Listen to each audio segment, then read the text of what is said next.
You see this happen a lot over the last decade or so, that there is a lot of people that feel very highly sensitive, like very intuitive, very overwhelmed with everything that they're sensing. And I don't believe that that's a unique thing or that there is anything wrong with these people, including myself. I believe it's a natural part of evolution where we as a humanity are resensitizing to our natural nature. Welcome to the Seeing in the Dark podcast, the podcast for new ways of leading and doing business. No more separation between money, power, and leadership, and being a deeply spiritual human being.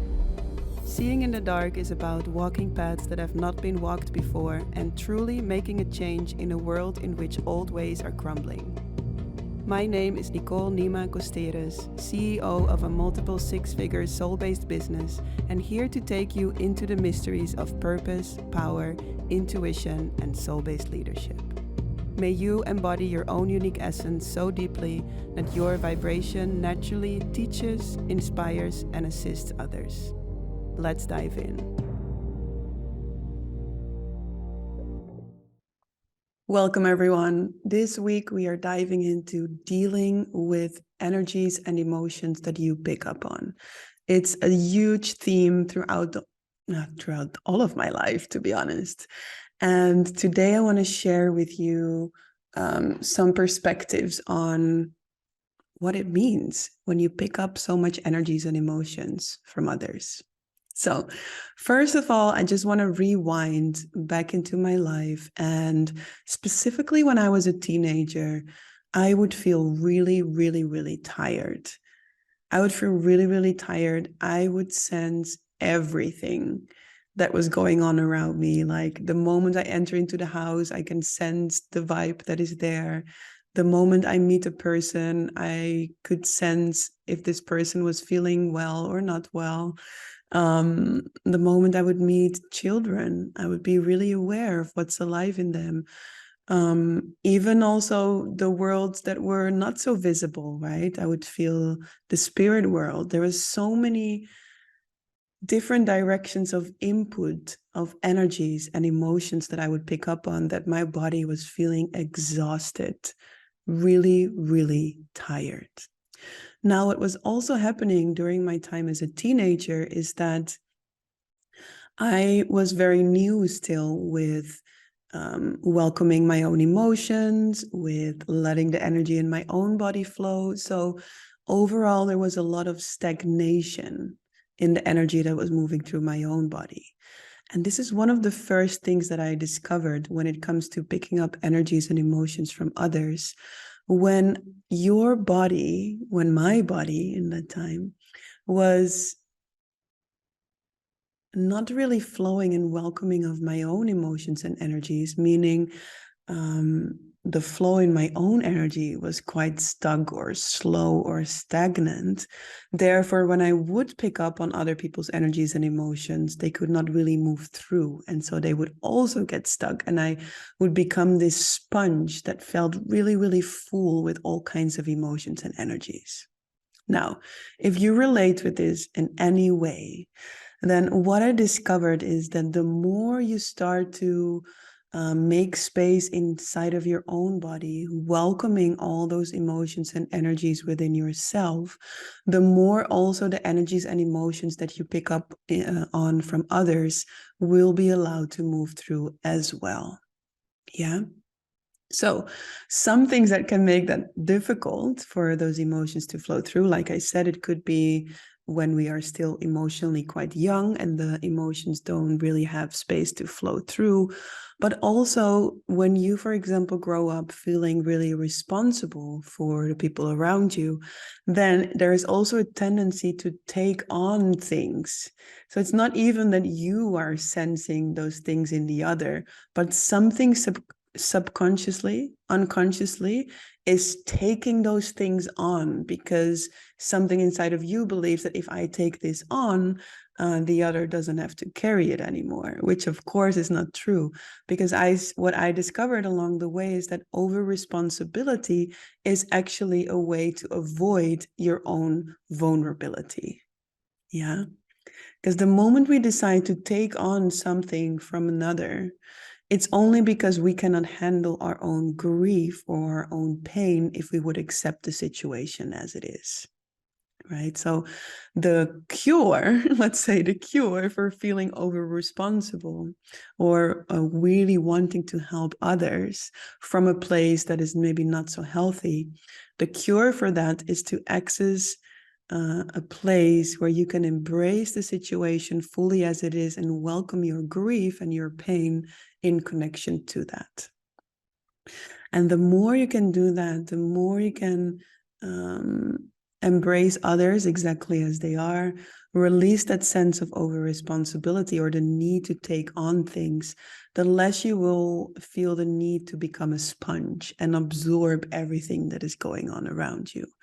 Now, a way that I've also seen this happen a lot throughout my years of working with people is that when you grow up in an emotional or physical unsafe space,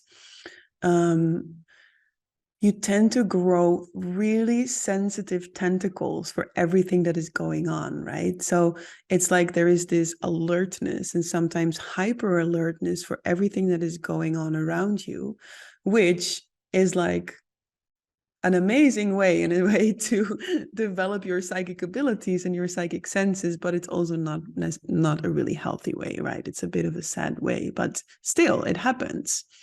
It happens that when we grow up in an environment where we feel emotionally or physically unsafe, that we tend to become really sensitive to what's going on outside of us. And therefore, we pick up also on more than we would maybe do when we feel really safe and leaned back into our own energy and our own selves. So maybe you have these types of situations where you feel full emotionally, energetically, where you feel overwhelmed with all the input and all the things that you are sensing. You feel super sensitive or highly sensitive. Maybe you pick up on emotions and energies in other people, in animals, in children, in spirits. Maybe you go to secondhand stores. That was a big one for me. And still, I cannot spend a long time in there, even though I love it. I love to visit secondhand stores. I love to go to secondhand markets. But when I spend a little bit of time on those markets or in those stores, I just start to feel so many different energies and I just start to feel a bit tired. So it can also be with old buildings, right? The old buildings or old churches often have a certain energy that is just present there because over the years, so many people have had their stories and situations happening in there. And so the moment where you enter a building, you can sense the vibe there, right? And this is all very natural. That's actually what I mainly want to let you know today is that you see this happen a lot over the last decade or so, that there is a lot of people that feel very highly sensitive, like very intuitive, very overwhelmed with everything that they're sensing. And I don't believe that that's a unique thing or that there is anything wrong with these people, including myself. I believe it's a natural part of evolution where we as a humanity are resensitizing to our natural nature. I believe that we don't have intuition, but we are intuition. And this is also why I named my 5-week program, You Are Intuition, which is a 5-week program where we dive into training and developing your psychic abilities and your mediumship so that you can connect to your natural intuitive nature and so that you no longer have to feel overwhelmed or full with everything that you're sensing, but you start to actually understand how your intuitive nature is working, and therefore the energy can be channeled much better through you instead of getting stuck inside of you. Yeah.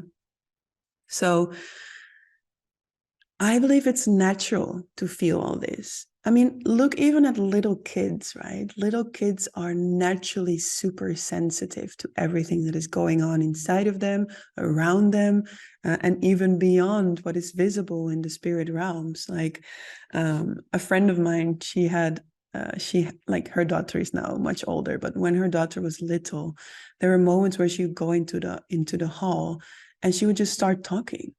And then my friend would ask her, "Who are you talking with?" And she would say, "Yeah, Grandpa, he's right here. I'm just talking with Grandpa." Like it's the most normal thing in the world, right? There's just a natural openness where there is this connection and this high sensitivity. But throughout the course of our life, it's like when we are radiant light, throughout the course of our life, things will happen that kind of dim or shade that light. And because we dim or shade that light, the sensitivity can also temporarily or long term be numbed down.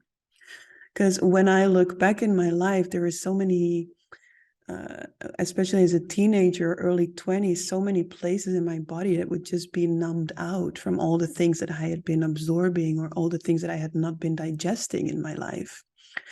And so when you find your way on your spiritual path or your path of healing, your path of reconnecting, you start to clean up all those emotions and energies and trauma and things that you went, like things that happened to you in your life, you start to clear them out. And as you start clearing them out, also this high sensitivity starts to return, right? So I feel curious how that was for you, because for me, definitely the more I started to heal myself and clear out those energies that were creating this numbness in my energy and in my body, the more I started to sense again, to see again, to feel again. And it was overwhelming.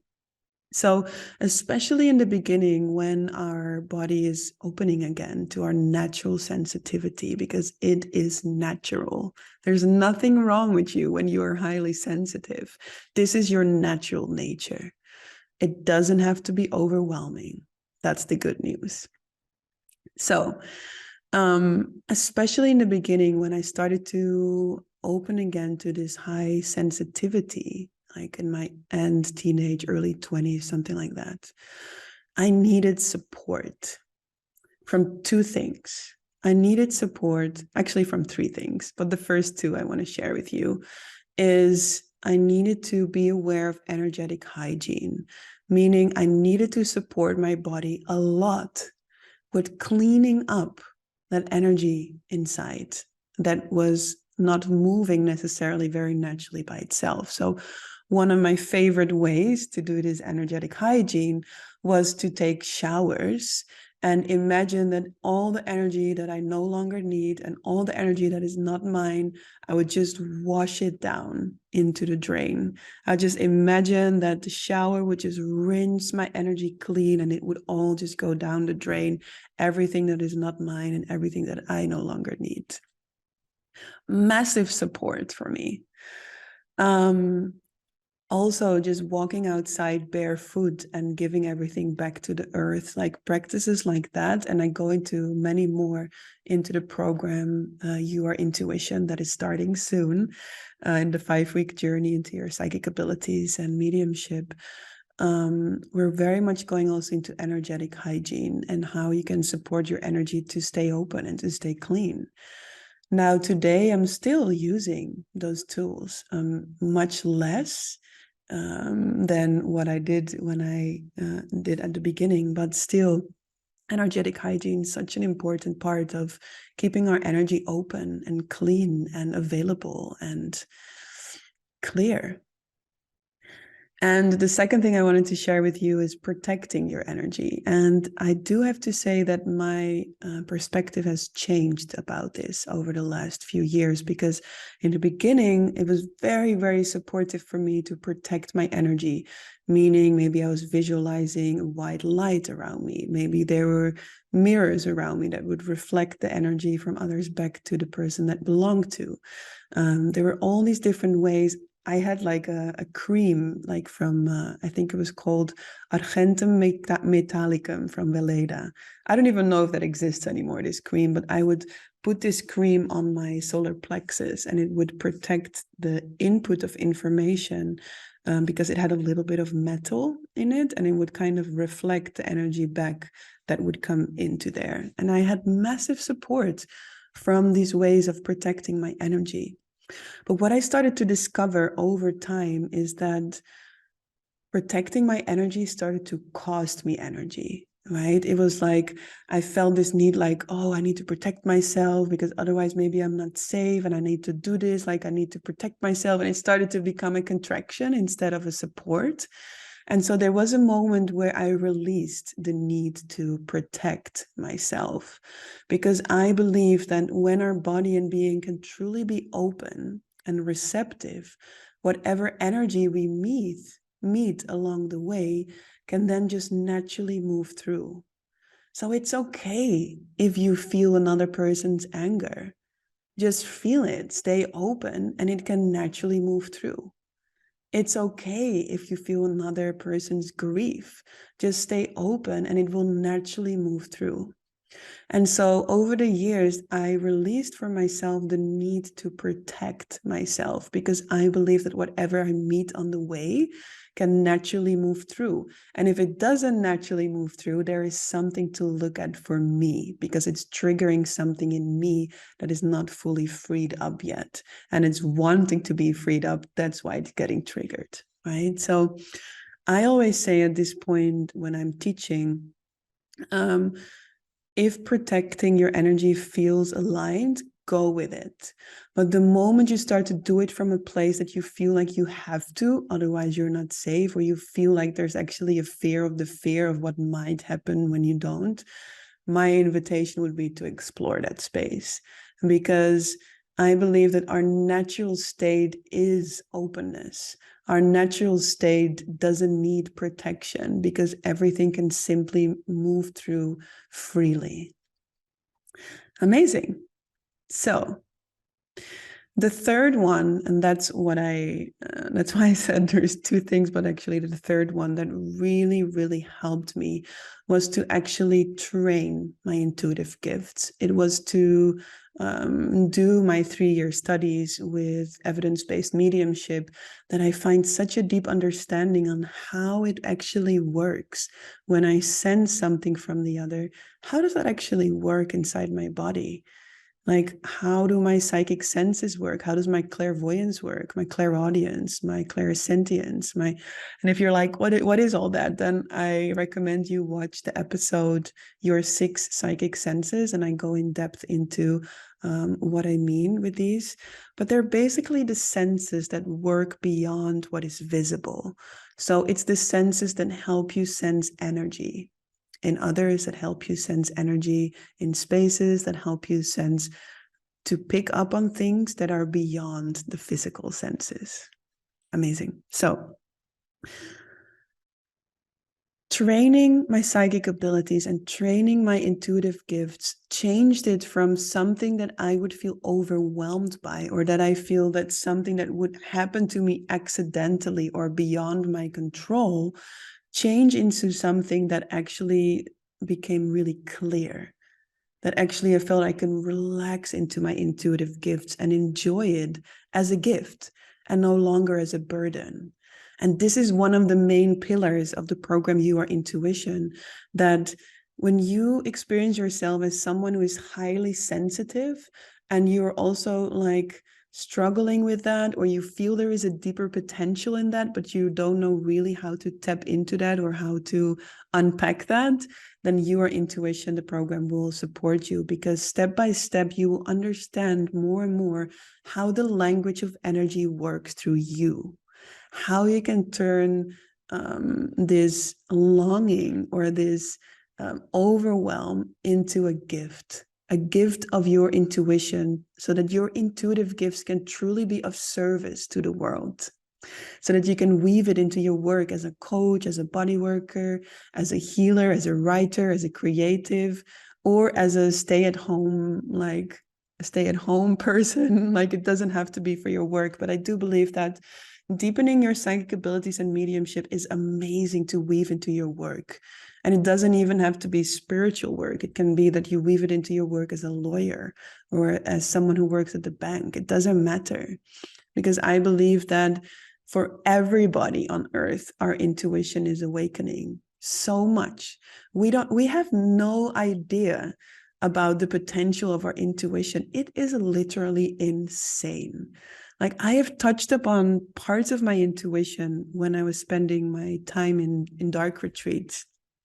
And maybe I can do like a whole episode on this, but just like shortly, I want to share that during my, like, I spent a total of 26 days in complete darkness by myself in a dark room in Mexico, spread out over 4 retreats. And in my first retreat, which was 12 days, I remember one moment where the DMT levels in my body were starting to rise a lot, because that's what happens, right? When you spend time in complete darkness, your own body starts to produce DMT, and it starts to work on your pineal gland, which amplifies your intuitive capabilities by at least 1,000. So your intuition goes through the roof when you spend time in darkness. And I was able to connect with parts of my intuition that I was blown away by it. To name one example, I remember one moment where I was working with one of my spirit guides, and she connected me to the things that were happening on the planet. And like, still until today, I have moments where I feel like, yeah, right. I don't think this is possible. I think I'm making this up. But I also know that when I think that the invitation is there to trust whatever I'm sensing, even if I think I'm making it up.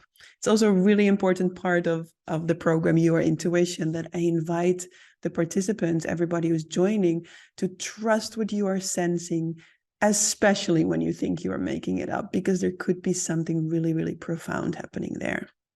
And so I decided to trust what I was sensing. And I was writing down 8 things that I was feeling were happening on the world in that moment. And when I came out of the dark retreat, I went onto Google. I needed a week to recover from the dark first, but after that, I went onto Google and I started to search for news articles around these things that I was sensing. And half of those things I was sensing were in the news while I was in the dark.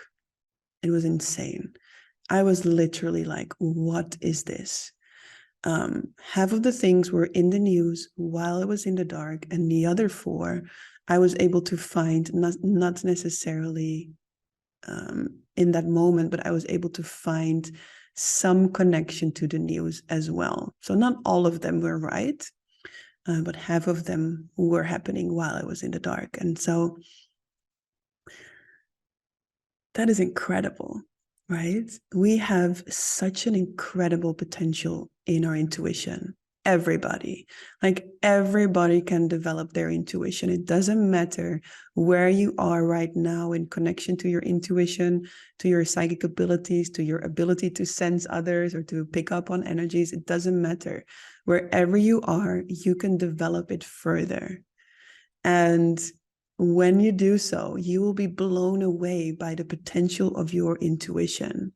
Because as a humanity, we are only scratching the surface of the surface of the surface when we would really tap into everything that is everything that is possible in our intuitive nature.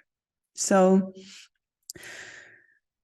let me know what stuck with you. Like, let me know if it's helpful for you to know about energetic hygiene. Let me know what is your favorite way to keep your energy clean and clear and available. Are you protecting your energy, and do you feel supported by that? Or do you not feel supported by that and you want to stay open and available all the time? And also, if you feel like you want to dive deeper into this, you want to crystallize the potential of your intuitive gifts, then I warmly welcome you into the 5-week program, You Are Intuition. We are starting on the 22nd of November, and I would love to meet you there. It's a beautiful journey where there is powerful transmissions around psychic reading, meaning reading the energy of other through colors, through objects. We're going to work with oracle cards. We're going to work with making art and using that as a reading. We're going to, from so many different angles and directions, like nurture and invite for your psychic senses to come online more. But also we're going to work with your spirit guide team. You're going to work with the spirit world, with loved ones in spirit, for yourself, for others. We're going to work with healing in collaboration with the spirit world. There are so many rich topics that we are going to practice also weekly in live calls. So every week we're going to have a live call in which you will be paired up with a practice partner in a breakout room, and you're going to practice psychic reading with each other. And I will be going into the breakout rooms and give you feedback, like sense with you where you are invited to deepen your abilities and how you can do that. And I think one of the things that is really, how do you say, that is really like an important part of how I work, there is a lot of simplicity in the way I teach. So I don't make training your psychic abilities this like overcomplicated thing where you need to do all these types of things in order to connect. No, there is a certain simplicity because it is so natural to who we are in our essence, right? So simplicity, fun, playfulness. Yes, it might be scary at times where you think like, oh, I don't know if I'm making this up, but it's beautiful. It's beautiful to give yourself that space to trust and open that channel and give it a chance to crystallize its potential. So if you feel curious about that, there's a link below this episode where you can find the page with more information about You Are Intuition. And with that, my wish for you is that you can find more supportive ways on how to deal with picking up on energies and emotions from others, but also to find that trust that this is natural. It is natural to be a highly intuitive being because you don't have intuition. You are intuition. And with that, I wish you a beautiful week and looking forward to see you again next week. Much love. Did you receive any inspiration, motivation, or powerful breakthroughs by listening to this episode? Then please share this episode by taking a screenshot and tagging me in your stories at nicole.nima.costeres. I would love to celebrate you, share you in my stories, and it would mean so much to have my work reach more powerful, passionate women like you. Thank you so much, and looking forward to see you next week.